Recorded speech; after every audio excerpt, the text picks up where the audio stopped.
Hello, everybody. Thank you so much for tuning in today. This is the Bodega Cat Book Club Health Edition, and today we're continuing our reading of Vibrational Medicine by Dr. Richard Gerber, MD, medical doctor. So this is the third edition book that we're using, and the subtitle is called The Number One Handbook of Subtle Energy Therapies. So this book was inspired by a quote by a famous scientist. His name was Nikola Tesla. If you guys don't know who he is, I encourage you to check him out on YouTube or books. There's a lot of books about him. I don't think he has written any books. He's more of a scientist, so he did a lot of scientific research and stuff like that. But there's a lot of information about this particular scientist. Anyways, his quote was, and I'm quoting, "If you want to know the secrets of the universe, you have to understand energy, frequency, and vibration." So this book was inspired by that, and I thought it would be interesting to learn about a little bit about non-conventional medicine, if you will, because I think, in my opinion, there's a big shift going on, particularly in the healthcare system and our current healthcare model. Um, so I think it's good to broaden our horizon a little bit, if you will. So, anyways, before we begin, welcome. Thank you for being here. If you like what we do here, please do consider checking out our other book clubs. We have our spiritual book clubs on Mondays and then financial book clubs on Wednesdays. This book club is a health book club, which is on Wednesdays. And we put all our books that we've read in the past as well as our present ones on YouTube. So you guys can check that out as well. And like and subscribe and comment and all that good stuff that YouTube does. And we have all the books on on a playlist. So you guys can just download it, listen to it when you're, jogging, walking your dog, stuck in traffic, things like that. We have other contents on our YouTube channel as well, so please do go check it out. And also, please consider signing up for our free monthly newsletter as well. And if you want to support us further, you can buy me a coffee, leave a donation, check out our merch on our shop section on our website. We have many different merch for your fur babies as well as for humans. So please do check them out. We're always updating our current designs and coming up with new designs. So if you could support us that way, we appreciate it very much. And then if you're in Los Angeles or in the or visiting LA area, please do come visit us at our healing center. We have a healing center that we use technologies based on Nikola Tesla's, the scientist that I talked about earlier in the video, based on his research on scalar wave for holistic healing for both domestic cats and dogs and animals. And humans.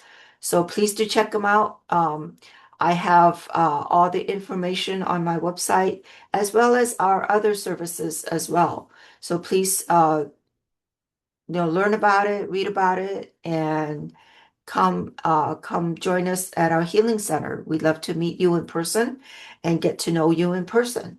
So, having said that, let us begin. So this is chapter 4, and this will be part 5. And I hope you're enjoying um, this book so far. And just keep in mind, this is a very fundamental book. It's a very um, introductory book to all these. Some of these concepts, it's not mainstream, but it's been around for thousands and thousands and thousands of years. So if you could take one concept and just do a deep dive on it. So anyways, here we go. The mental body, the causal body, and our higher spiritual bodies. Up to now, we have described the subtle energetic substance of the etheric and astral bodies with some scientific experimental evidence supporting their existence. In addition, we have looked at a model based upon Einstein's relativistic equation that may begin to incorporate these subtle energetic phenomena in the framework of existing physics. As we proceed into matter of higher frequency than the astral, we must unfortunately leave behind the world of scientific measurement because the tools to examine these phenomena still lie waiting in the minds of their creators. For further information on these far reaches of the unknown, we will call, as before, upon the observant clairvoyant eye and the theosophical and esoteric literature, where discussion of these phenomena are more commonplace than in the world of hard science. The first of the subtle bodies which extend into the frequency range beyond that of the astral body is known as the mental body. This body, like the astral, is composed of matter of a higher frequency than the physical. It occupies the next octave of frequencies on the energetic piano scale to the right of the astral. As the astral body is sometimes the vehicle of expression of human emotional aspects, so the mental body is the vehicle through which the self manifests and expresses the concrete intellect.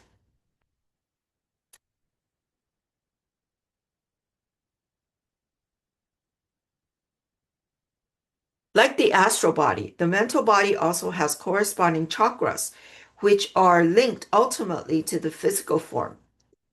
Excuse me. Like its lower vibrational counterparts, the chakras of the mental vehicle are focused at the major endocrine and nervous centers and surround and enfold the astral and etheric chakras. For energy of the mental realm to have its effect upon the physical, there must first occur a type of cascade effect. The mental energies will have their effects upon that matter of the astral body, which is more responsive to the mental energies' particular type of energetic stimulation. Then, through changes in the astral vehicle, energetic changes are transmitted to the etheric, and finally, the physical vehicle through the etheric connections discussed earlier in the chapter. As discussed earlier, there are energetic forms of subtle substance which are known as thought forms. On the astral level, these take the form of emotional types of thoughts. On the mental level, these thought forms may represent purely mental ideas that an individual has been or will be working on. For instance, a clairvoyant who is adept at observing the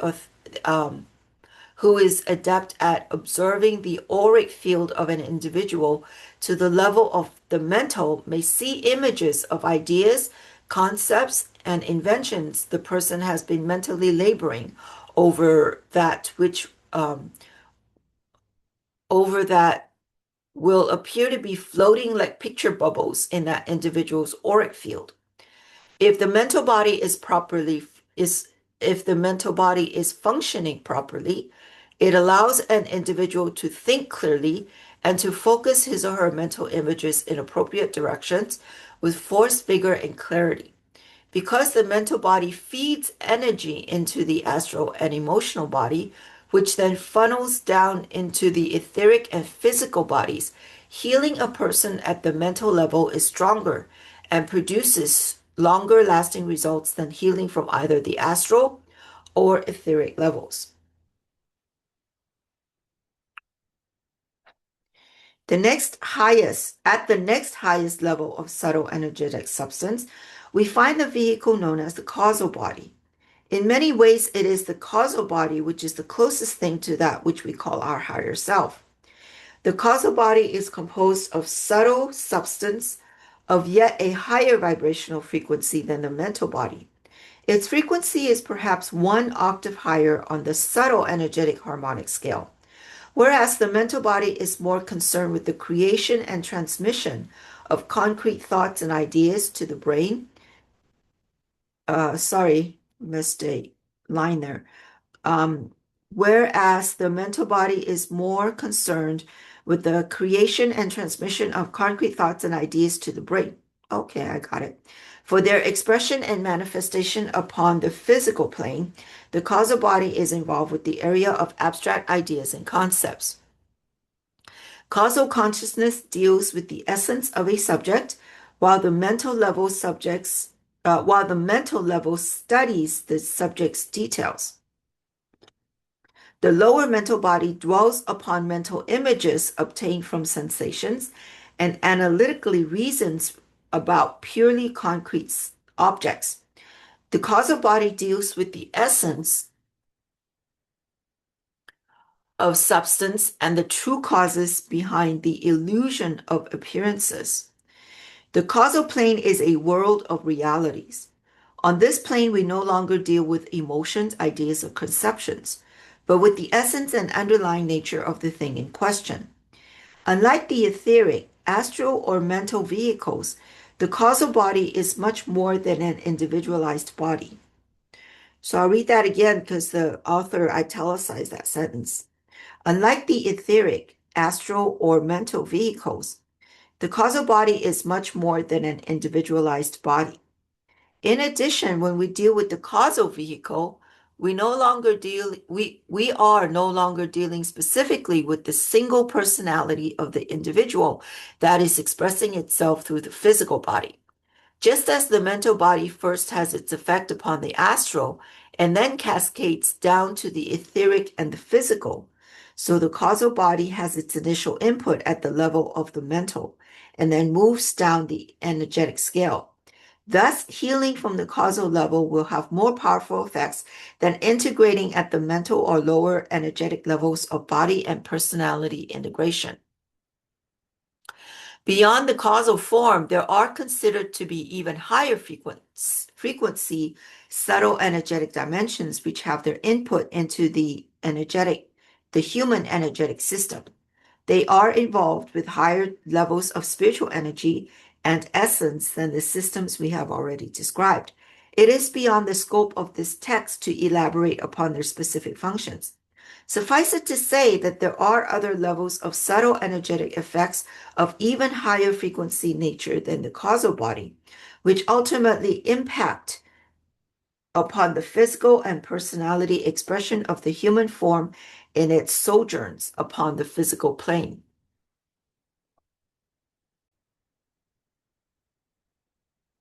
A frequency model of our extended subtle energetic anatomy, a framework for understanding the multidimensional human. Although the functions of our higher energetic bodies have only been briefly discussed, it would be most productive at this time to examine one working model of how these subtle energetic systems are integrated into the whole person. We are again borrowing from the theoretical models of Dr. William Tiller, PhD, who is perhaps one of the leading theorists in the subtle energetic field. Diagram 16 shows in one graphic illustration the entire human energetic spectrum. In the diagram, we can see a representation of each of our subtle bodies as a bell curve distribution of energies. In Tiller's model, the distinction between different levels of the mind refers to an instinctive or lower and intellectual or higher division of the mental body, whereas the spiritual mind represents the causal body. Energetic levels beyond this are referred to as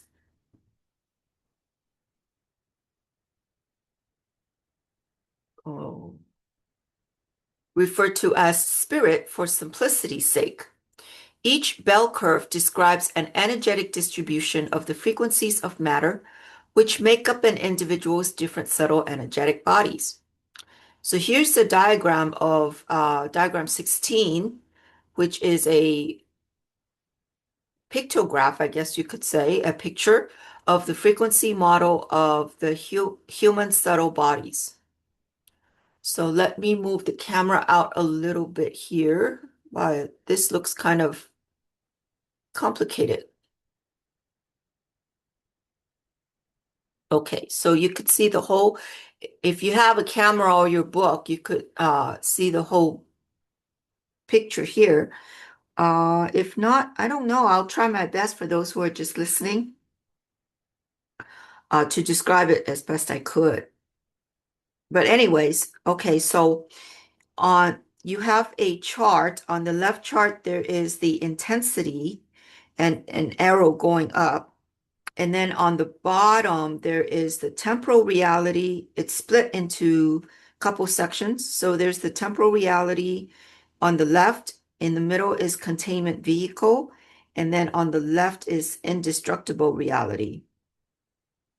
So I guess temporal reality would be the physical aspect, and the indestructible reality would be the spiritual aspect. That's how I would interpret it. And then on the bottom there, you have the frequency arrow, which goes from left to right. And then the code is P equals physical, E is etheric, A is astral, M is levels of the mind, which he divides it into M1, which is instinctive, M2 intellectual, M3 is spiritual, and then the S is spirit. So there's 7 different areas or sections, I guess you could say. So the P is physical. The physical is all the way to the left, which is the temporal reality, which is our physical world, right? And then you have as you go through the scale, if you would, from left to right, you have the physical and the etheric and the astral and the mind, instinctive mind, intellectual mind, spiritual mind, and then all the way to the far right is the spirit. And this is adapted from a model by Dr. W. Tiller, PhD. So I hope that kind of makes a little bit of sense. I'm not sure. If there's an easier way to describe it, leave a comment in the comment below. I'd love to hear it. All right, let us continue. Okay. Okay. In the case of the physical body, the predominant frequency of the physical form is that frequency directly under the peak of the curve. The exact shapes of the curves are approximate and hypothetical, especially in reference to specific energetic intensities, as this is, of course, a transitional model of understanding. In other words, the frequencies of matter which make up the physical body are predominantly of one type of vibration, but others of slightly higher and lower frequency may also contribute to its composition. Similar to the physical, there is a higher and lower astral frequency range. This concept also has relevance to the domain of the astral plane from the perspective of evolutionary trends involving human beings as a group. To the right of the physical curve, we find the frequency distribution curve of the spectrum of matter, which composes the etheric body. Each of the subsequent curves to the right has a similar meaning to that given for the frequency distribution of the physical form, in that the predominant energetic frequency of each particular subtle body lies beneath the peak of the curve. Because the physical and etheric forms are so intertwined and interdependent, they form what Tiller has referred to as human temporal reality. The physical form cannot exist without the energizing nourishment and spatial guidance provided by the etheric body. When the physical body dies, so the etheric form also dies, and in its dissolution returns to the free energy of the universe. These two forms combine to create the final physical expression of humanity upon the physical plane in positive space-time. It is through the physical etheric interface that we are ultimately influenced by our higher energetic connections. Due to the perceptual limiting factors of the physical brain, the conscious mind is ordinarily locked into a fixed brain time reference, hence the term temporal reality. Temporal reality refers to our Earth time frame of reference and the locked vantage point from our physical perspective of reality. Those subtle energetic bodies beyond the etheric exist at what might be referred to as a non-physical or non-space, non-time level of existence. It is through the unique connections to our subtle energetic counterparts via the physical etheric interface coupled with the chakra system that there occurs a continuous stream of higher energetic input to our final physical expression of consciousness. These subtle energy bodies also act as multiple vehicles of containment for our mobile consciousness. Astral projection may be viewed as the transfer of consciousness from the hard neuronal wiring and fixed time frame of the physical brain's waking reality into the astral vehicle of consciousness. Although many believe that the sleeping is strictly a time of dreaming, in reality, our consciousness moves into the astral body each night for excursions and learning experiences at the astral level. The physical body is able to function quite well without the direction of the conscious mind due to the unique evolutionary development of our autonomic nervous system, a type of sophisticated autopilot. When one is conscious on the level of the astral plane, reality is experienced much differently than one is accustomed to on the physical plane. For instance, the passage of time is experienced differently in the astral realms than in the physical. In Dr. Tiller's positive-negative space-time model, the domain categorized as negative space-time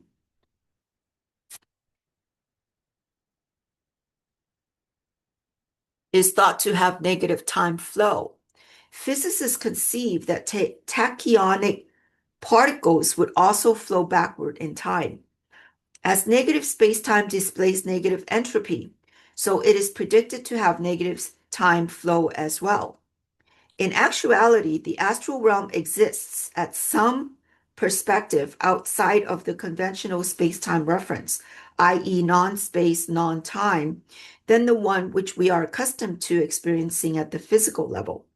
Whether time flow is negative or merely different is perhaps a minor limitation of the positive-negative spacetime model at this point in its present development. There exists a vibrational frequency relationship to time, which is in addition to the particular frequency characteristics of the fabric of matter. The term frequency is said to have slightly different meaning in these two contexts. There is a concept of time which has been referred to as the eternity now, or spacious present, whereby present, past, present, and future may actually exist simultaneously, but in different vibrational time frames. It is possible that by shifting the frequency focus of one's consciousness, one may be able to tune into specific time frames outside of the present.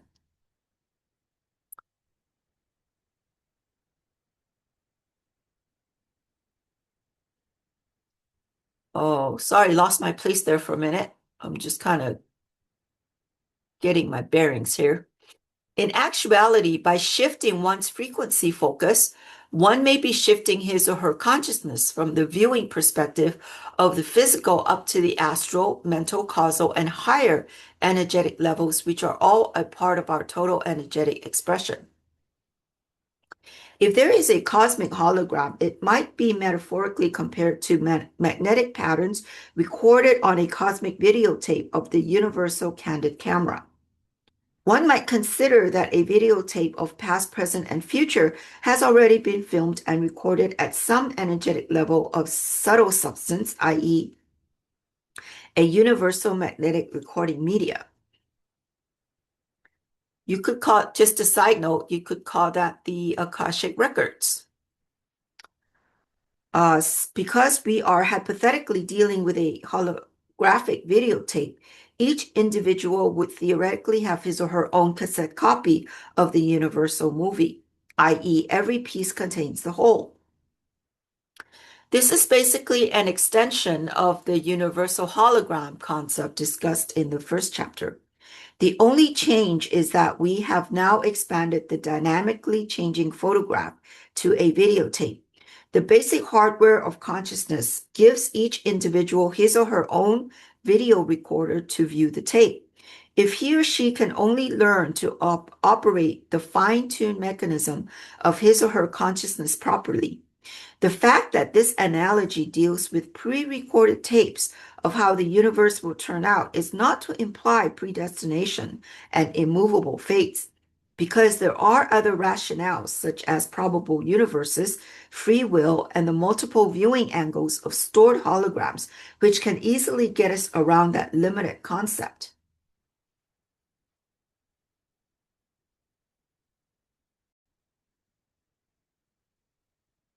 That which the conscious mind defines as the present is that part of the tape which is rolling past the magnetic tape head of the brain's cosmic video recorder.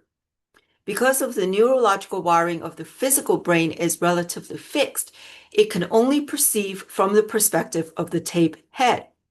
In a metaphysical sense, the ability to turn into past and future might be a function of one's ability to psychoenergetically tap into the holographic interference pattern already stored on the video cassette's reels.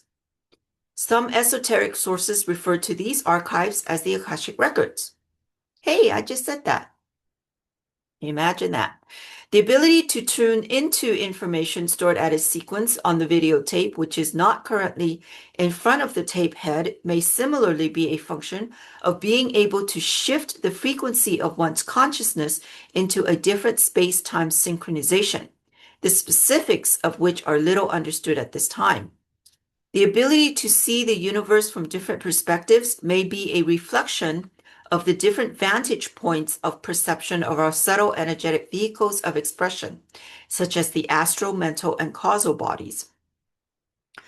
Okay, so that sentence is italicized by the author, so I'll read it again. The ability to see the universe from different perspectives, excuse me, may be a reflection of the different vantage points of perception of our subtle energetic vehicles of expression, such as the astral, mental, and causal bodies.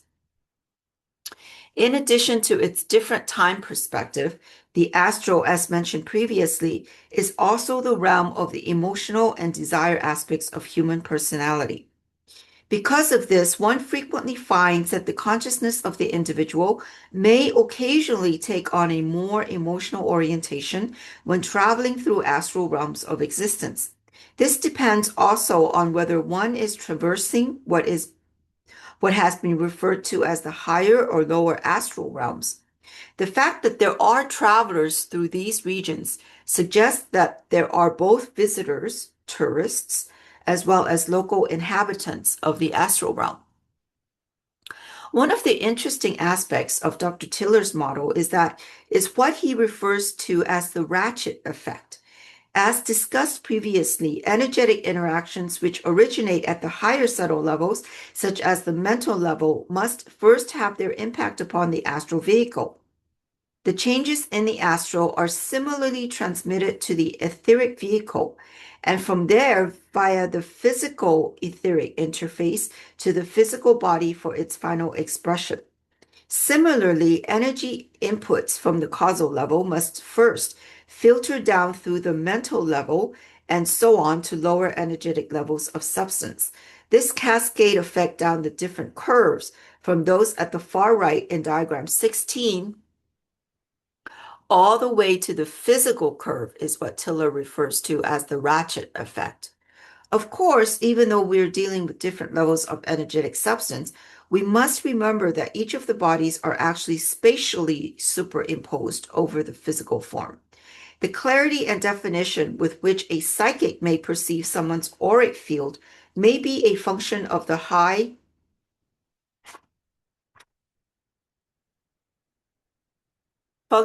highest level into which their own consciousness may tune.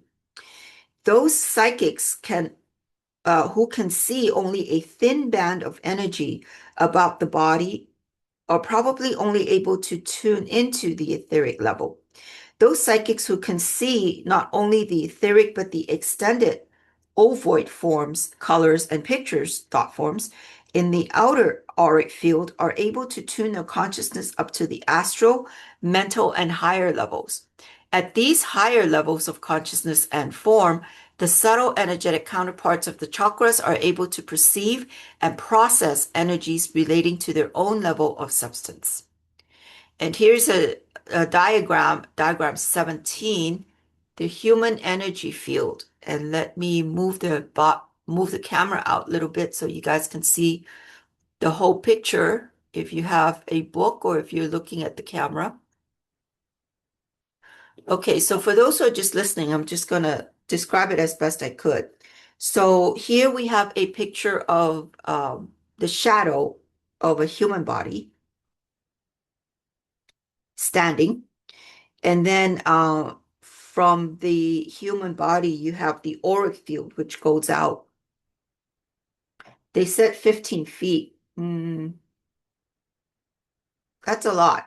Yeah, at least 6 feet. Um, but anyways, I'll start with the bottom. The bottom is the causal body. So you have different dimensions, right? You talk about multidimensional bodies. So we are multidimensional beings. So on the lowest level is the causal body. Next level up is the mental body. Next level up is the astral body. Next level up is the etheric body. Next level up is the physical body. Next level up is the central channel. And within each of these bodies, there are multi-layers in itself. So we're truly multidimensional beings. Very interesting, eh? Okay, so let us continue our reading here. Okay. As shown in diagram 17, we can see the full energetic expression of the multidimensional human being. And just a side note, that picture we just saw is not the whole picture. There are other layers and levels and dimensions that is not mentioned. This is just a really, really, really, really simplified version of it. Okay, so I just want to put that in perspective. Okay, continuing. Although perhaps not all of these higher subtle bodies are photographable, it is quite likely that the etheric and possibly the astral may be captured and measured with sophisticated imaging systems such as the EMR scanner or its forerunners. The purpose of this chapter has been, I'm gonna adjust the camera here a little bit. I'm sorry. It's a little too close. Okay, that's better. The purpose of this chapter has been to focus on what is known through various channels of information about our extended energetic framework. Those with a more physical sensory orientation might ask, what is the purpose of having all these energetic bodies when all that seems to matter is the physical body? The etheric body appears to at least have some physiologic rationale in complementing the structure and function of the physical body. When we begin to get into the astral body and higher levels, we move into regions of consciousness that are more difficult to perceive and understand.